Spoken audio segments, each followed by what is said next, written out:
Okay, I'm Joe Terosian, and this is RamView, the April 21st, 2022 edition. Thank you for clicking on, and thank you for the likes. I've been getting a lot of movement. I didn't get a lot of views yesterday, which is okay. I didn't tag a lot of people, and the reason I don't tag is because I don't like to tag a lot of people because I know it's a hassle sometimes. But as you see my helmet down below there, I do like to tag because I like people to see, and I like to have the interaction talking Ram football. So before we get to everything else today, I'm going to talk about the draft, talk about some bad Ram drafts, going to talk about some bad moments. One of the things that I noticed was Jay Wright retired. Now, this is Villanova. This is college basketball. And one of the few things that's really right with basketball anywhere in the United States these days is Jay Wright and Villanova and the way they play basketball, how they recruit, how they handle their business. And it's really a shame that he's retiring and he's stepping down from Villanova. And that is too bad. That is too bad. I think it was 21 years there, enormous success, 2 national titles. Villanova is one of the few joys to constantly watch in basketball these days, and so it's a shame to see Jay Wright retire. But hey, that's it. Life goes on. I wanted to get those thoughts out. A lot of Rams history today, but a couple things we wanted to hit on is we talk about the draft and we talk about things coming up. And I'm on the bandwagon. The Rams need a cornerback. They need somebody at 104 who can give them, in terms of clicks, snaps, playing time, like Ernest Jones did last year at the 104 pick, and at 104 this year, the Rams really need to find a guy that can rotate in and play. If not a star or a full-time starter, they need somebody who can play. And where they are thinnest at is at cornerback. And so we'd love to see them take a corner. It's just one of the things as you're looking at right now, and you're seeing there's a lot of guys you like. But as you do your mock drafts and as you look at it, it's like you wonder, are any of these guys going to be around by the time the Rams get there? And so a name could crop up that we haven't heard, although I feel like we've done the gamut on them. So I'm still thinking the Rams are going to go corner. But something I'd like them to consider is quarterback. If Bryce Perkins is not going to be elevated to second string this year, and I think he's got more talent than Wolford, I just don't feel comfortable with John Wolford. I love the Wolf. He gave us a great game, but do you see Wolf stepping in for any length of time if Matthew Stafford goes down? And that's the thing the Rams were able to avoid last year. Yeah, Robert Woods got hurt and OBJ went down in the Super Bowl, but the Rams at those key spots were pretty healthy, and the key spot of all is quarterback. And it just seems like everything we've done this offseason, everything you've done to build in this window, it all becomes at risk if Matthew Stafford has somebody roll up on his leg or something. And I just don't see giving the keys of the kingdom for 2022 to John Wolford. I'm not saying Bryce Perkins is ready. I just think Bryce Perkins has more upside. So that'll be something that the Rams need to consider. In terms of quarterbacks in the draft, there's talk right now of Kenny Pickett going 6 overall to Carolina. I could see, because Carolina needs a quarterback. But honestly, if you don't draft Kenny Pickett at number 6, couldn't you deal that pick and somebody that's hungry for an edge rusher or a cornerback? Couldn't you deal that and move a little further back in the draft and take Pickett in the 20 to 32 range in the first round, or even in the second round? But I just can't see a 6th overall pick being spent on Kenny Pickett. And we're going to talk about some bad picks in a second here. Also, as we look at the draft in total, I don't think I could see if I was a team, I wouldn't put any faith in Kayvon Thibodeau out of Oregon. He's just not available. You watch him, I just don't trust him. There's times he's just out too much. He looks a little soft, and he played in the Pac-12.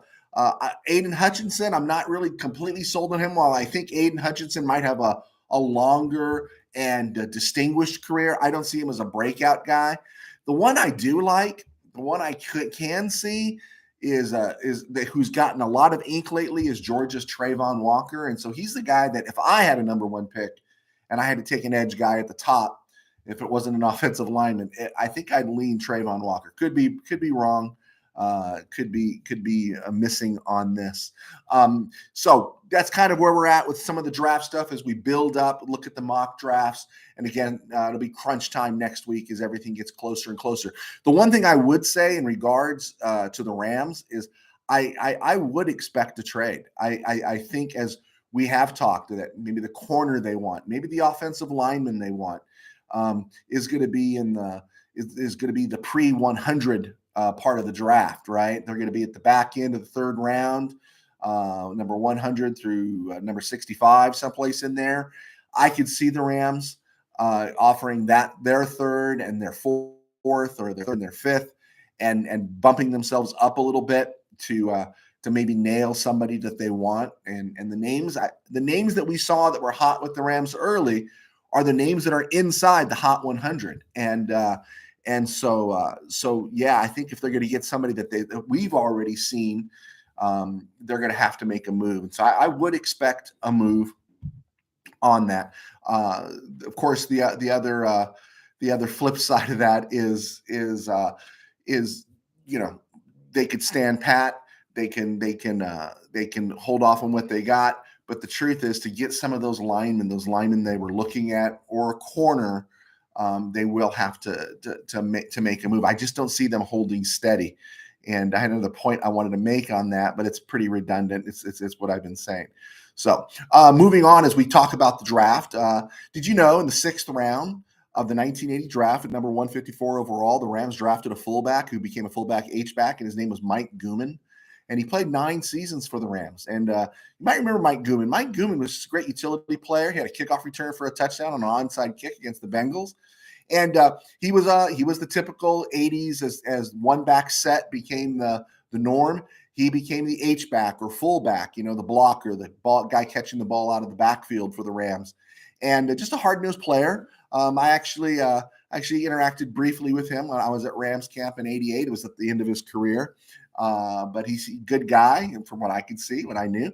But it was really interesting watching his career, because he was drafted in '80, and him and another guy named Jerry Ellis was also drafted, and they were the fighting for the last running back spot on the roster that summer, the summer right after the Super Bowl. Rams had just moved to Anaheim, and the Rams decided to go with Guman, which was a good call. But Jerry Ellis ended up going to Green Bay and playing a number of years with the Packers as a utility back, and he had a nice little career.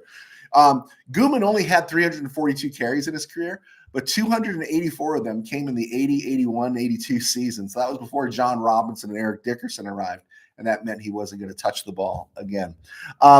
Did you know in the Rams drafted in 1972, it wasn't on this day either, but in 1972, when the draft was in January, in the 14th round at 355 overall in 1972, they drafted a defensive tackle out of Virginia State, and his name was Larry Brooks, right?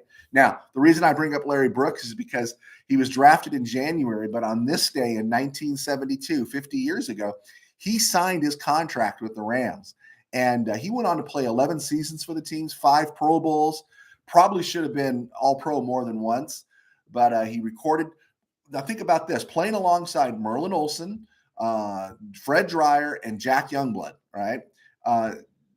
He registered 74.5 sacks from his defensive tackle position. And that's changed a lot. Defensive tackle was not a pass rush position so much in the early days, but in years like 76, Brooks registered 14.5 sacks, 11 in 1974. He had some great years there. Now, of course, the sack wasn't official till 82, but Larry Brooks was a fantastic. He used to wear number 90, like, whenever I used to see Michael Brockers out there, I think of Larry Brooks, and he had a fantastic career for the Rams. A couple things else that came up on this. On this day in 1991, the Rams gave up on Gaston Green. If you remember, Gaston Green was a star at UCLA, and the Rams got the rights to make this pick in the Eric Dickerson deal, which just was a disaster because it wasn't a bad deal. The struggle with the trade was they just didn't make good draft choices. The Rams ended up with 3 number 1s and 3 number 2s for Eric Dickerson, and they literally botched them all.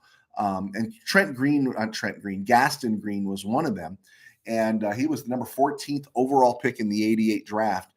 And on this day, he was traded to the Denver Broncos in 91 for left tackle Gerald Perry. Gerald Perry was this guy, came in, he was a second-round guy with the Broncos, and everyone thought he was going to be something special. He had great size, but he just never panned out. He played 2 years for the Rams, and then he was gone to free agency and gone and lost to history.